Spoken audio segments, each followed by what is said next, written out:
AIMIM के राणा रणजीत साहब public के बीच में आकर किस तरीके से पब्लिक को समझा रहे हैं और एआईएमआईएम को वोट देने की अपील कर रहे हैं। रंजीत एक हिंदू का बेटा जिस दिन शेरवानी पहन करके विधानसभा में चला जाएगा उस दिन 50 विधायक एआईएमआईएम के हो जाएंगे। तो इसको समझना पड़ेगा, बड़ा लक्ष्य को देखना पड़ेगा।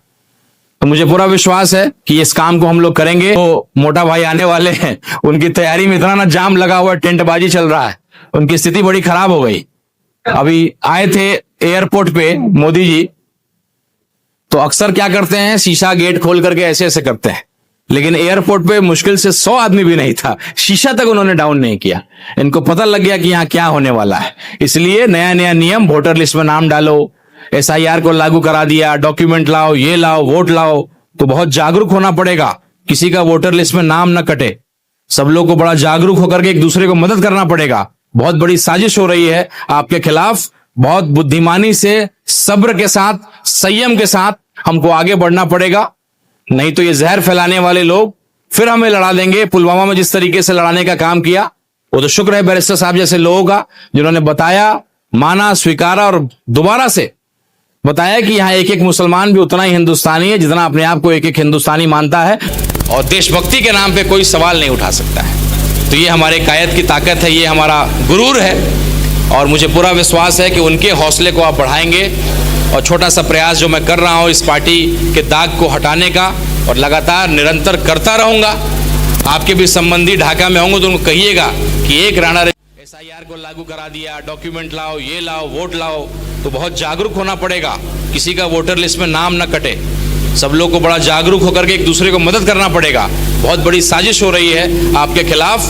बहुत बुद्धिमानी से, सब्र के साथ, संयम के साथ हमको आगे बढ़ना पड़ेगा, नहीं तो ये जहर फैलाने वाले लोग फिर हमें लड़ा देंगे। पुलवामा में जिस तरीके से लड़ाने का काम किया, वो तो शुक्र है बैरिस्टर साहब जैसे लोगों का, जिन्होंने बताया, माना, स्वीकारा और दोबारा से बताया कि यहाँ एक एक मुसलमान भी उतना ही हिंदुस्तानी है जितना अपने आप को एक एक हिंदुस्तानी मानता है। और आरएसएस के लोग भी, मेरे वही हिंदू लोग जो कहते थे कि यार किस पार्टी में चले गए, कहाँ मुसलमानों के चक्कर में पड़ गए, उन्होंने बड़ी तारीफ की कि नहीं भाई, तुम्हारा नेता टेढ़ा है पर मेरा है,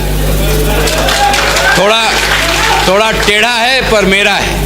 हिंदुस्तानी और देशभक्ति के नाम पे कोई सवाल नहीं उठा सकता है। तो ये हमारे कायद की ताकत है, ये हमारा गुरूर है, और मुझे पूरा विश्वास है कि उनके हौसले को आप बढ़ाएंगे। और छोटा सा प्रयास जो मैं कर रहा हूं इस पार्टी के दाग को हटाने का, और लगातार निरंतर करता रहूंगा।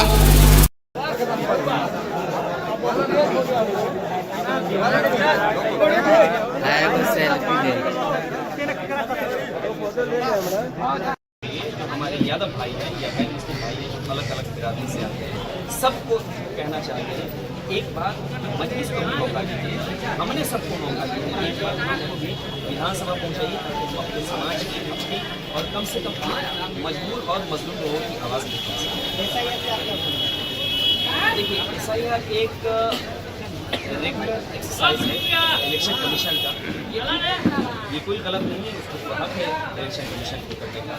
लेकिन जिस मंशा के तहत, जिस मंशा के साथ और जितने कम वक्त में इस स्पेशल इंटेंसिव रिवीजन को लाया गया है, वो कहीं ना कहीं सरकार के सत्ता में बैठे हुए लोगों की मंशा पे सवाल कर रहा है कि एक महीने में ये कभी एसआईआर नहीं हो सकता।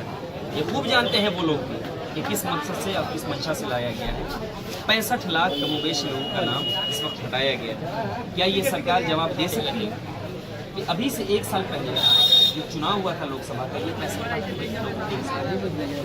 क्या वो जिसके ऊपर इल्ज़ाम लगा रहे हैं, जिनका नाम काटा गया है, वो बाहर से आए हुए लोग ही अगर थे तो इनके यहाँ से जो 40 सांसद बने हैं वो सब इनवैलिड करा दिए जाएंगे, तो उनकी सरकार की। तो वो मंशा पे सवाल हो रहा है। इलेक्शन कमीशन ने जो एसआईआर किया है उस पर सवाल नहीं है, वो तो उनका रेगुलर एक्सरसाइज है, वो करें, लेकिन वक्त लेना चाहिए था। या तो इलेक्शन के बाद रखते या इलेक्शन से 1 साल पहले रखते, ये मंशा पे सवाल है।